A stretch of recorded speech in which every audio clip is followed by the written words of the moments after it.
How to remove professional account on Instagram. Hi guys, welcome back to our channel. Today I'll be showing you the ways on how you can remove professional account on Instagram. First of all, open up your Instagram application and log into your account. Once you're logged into your Instagram account, this is how it's gonna look like. Now, in order to remove the professional account, you'll need to head over to your profile page.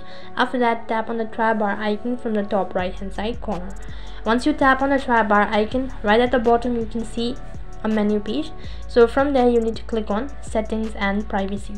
Under settings and privacy, there are multiple options. Scroll down a bit, you'll be able to find a section as for professional, and under it there is creator tools and control.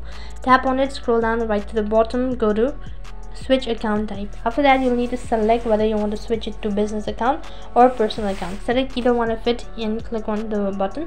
For the confirmation, once again tap on switch to personal account. After that, you'll need to head over to your home page and refresh your application. Once again, log into your Instagram account, and that's basically how you can remove professional account on Instagram. So that is all for this video. I hope the video was helpful. If it did really help you, make sure to like, share and subscribe to our channel. Thank you for watching. See you in the next video.